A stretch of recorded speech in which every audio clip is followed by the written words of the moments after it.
बच्चों, मैं आपकी पुस्तक रुचिरा के द्वादश पाठ विद्या धनम को पढ़ाने जा रही हूँ। इस पाठ में यह बताया गया है कि विद्या हमारे लिए कितनी ज्यादा महत्वपूर्ण है। मैं श्लोक पढ़ रही हूँ और उसका अर्थ बता रही हूँ। ध्यान से सुनना। न चौरहार्य न च राजहार्य न भारती भाज्यम न च भारकारी वै कृते वर्धत एव नित्यम विद्या धनम सर्वधनम प्रधानम।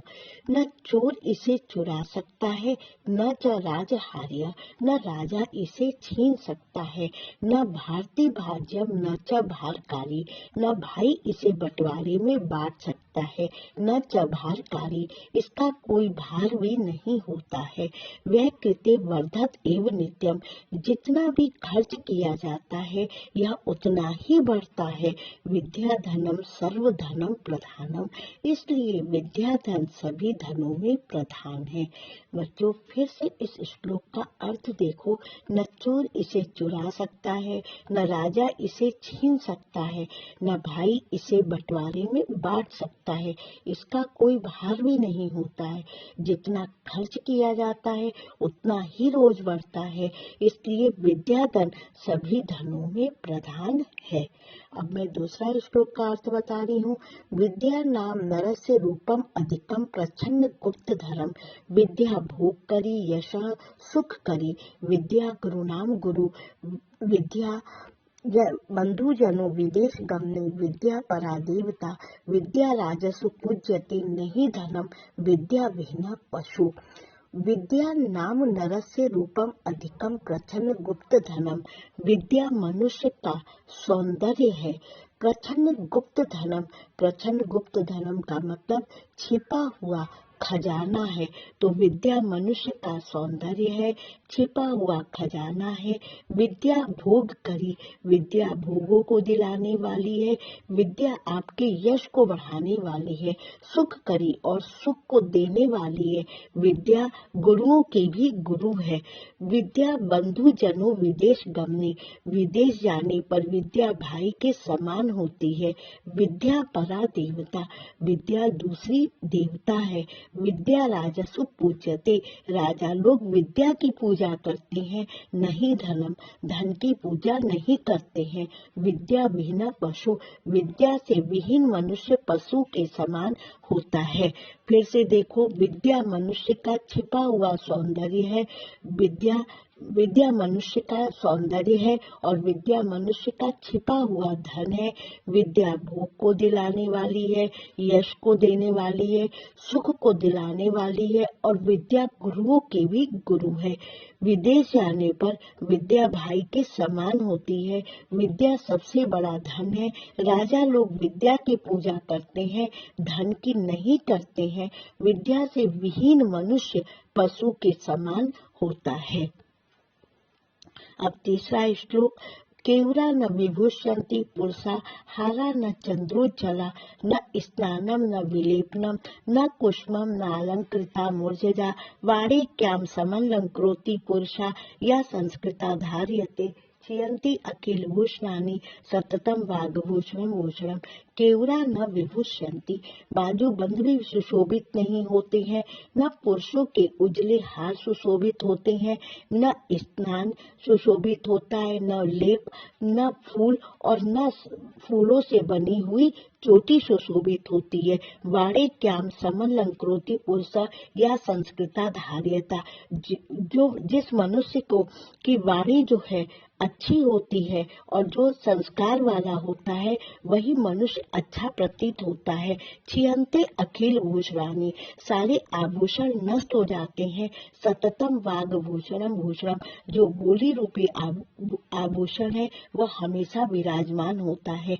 बच्चों, इस श्लोक में यह बताया गया है कि हमें हमेशा दूसरों से अच्छी वाणी बोलनी चाहिए। बुरी वाणी बोलने का कभी भी प्रयास नहीं करना चाहिए। इस श्लोक का अर्थ देखो, न बाजू बंद सुशोभित होते हैं, न उजले हुए हार सुशोभित होते हैं, न स्नान न लेप न फूल और न ही फूलों से बनी सुंदर चोटी सुशोभित होती है। जो मनुष्य के पास वाणी होती है और जो संस्कार होते हैं वही उसका सबसे बड़ा गहना होता है और वही सुशोभित होती है। सारे आभूषण नष्ट हो जाते हैं लेकिन वाणी का आभूषण नष्ट नहीं होता है।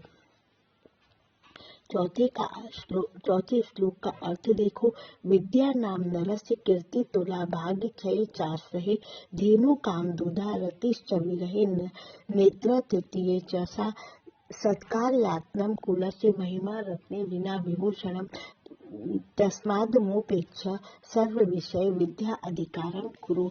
विद्या मनुष्य की प्रशंसा को दिलाती है और विद्या पूरे समय में भाग्य को सहारा देती है। विद्या कामधेनु गाय के समान है और विरह में यह प्रेम के समान है और भगवान शिव के तीसरे नेत्र के समान है। विद्या सत्कार का घर है, कुल की महिमा को बढ़ाती है और बिना रत्नों का आभूषण है। इसलिए हमें सभी विषयों को छोड़कर विद्या पर अधिकार करना चाहिए।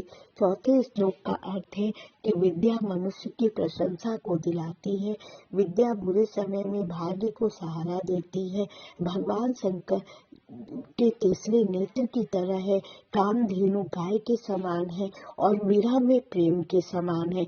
यह सत्कार को देती है, परिवार की प्रशंसा को बढ़ाती है और बिना रत्नों का आभूषण है। इसलिए हमें सभी विषयों को छोड़कर विद्या पर अधिकार करना चाहिए। बच्चों, पहले श्लोक से अर्थ देखते चलो। न चोर इसे चुरा सकता है, न राजा इसे छीन सकता है, न भाई इसे बंटवारे में बांट सकता है। इसका कोई भार भी नहीं होता है।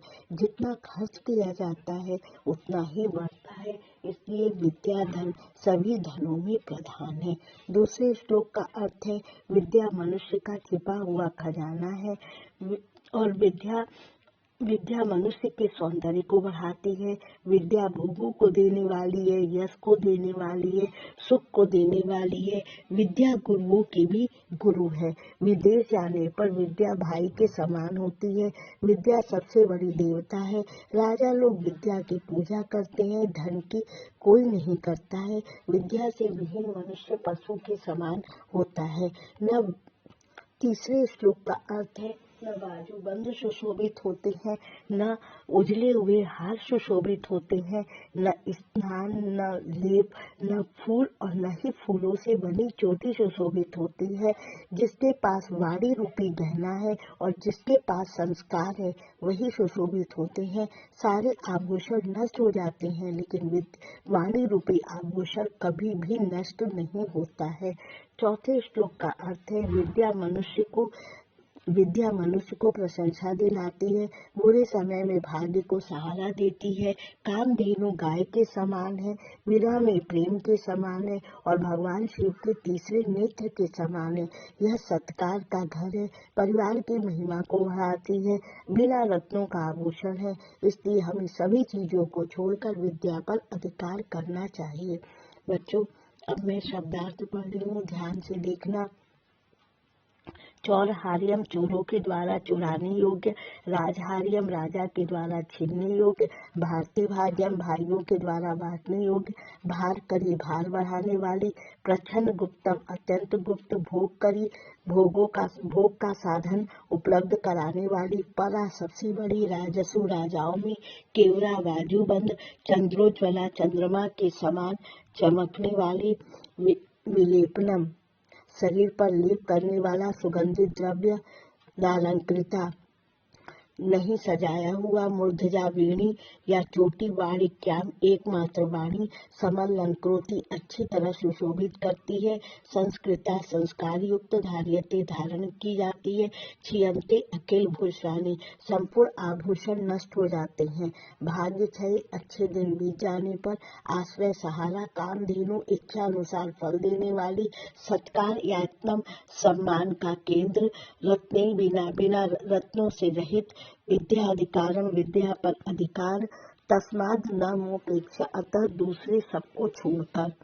अब बच्चों में आम न करा रही हूँ। विद्या राजसु पूजते, विद्या के राजा लोग पूजा करते हैं।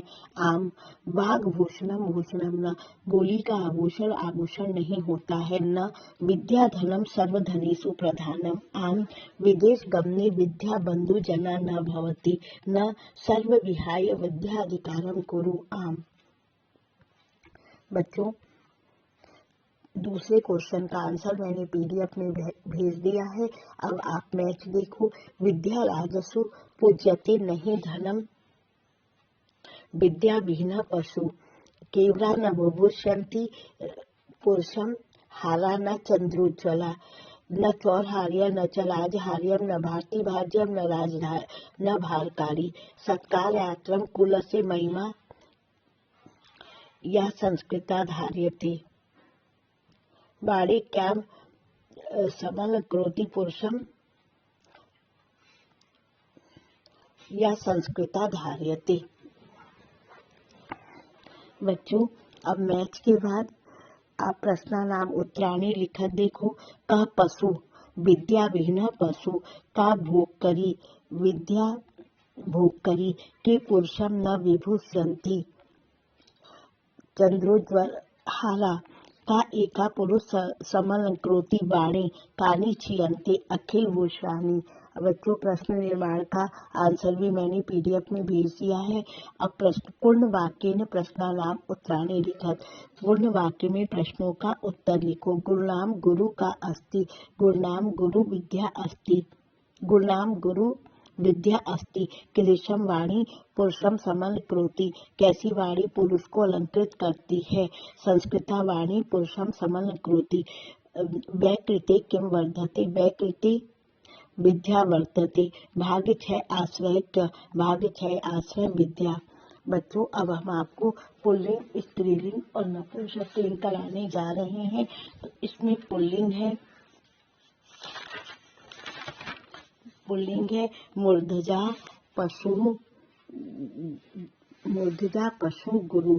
स्त्रीलिंग है विद्या संस्कृता रति, और नपुंसकलिंग है धनम सततम और कुसुमम। बच्चों, अब ये पाठ पूरा होता है। अब मैं रख रही हूँ। जो ना समझ में आए मुझसे ऑनलाइन क्लास में पूछ लेना।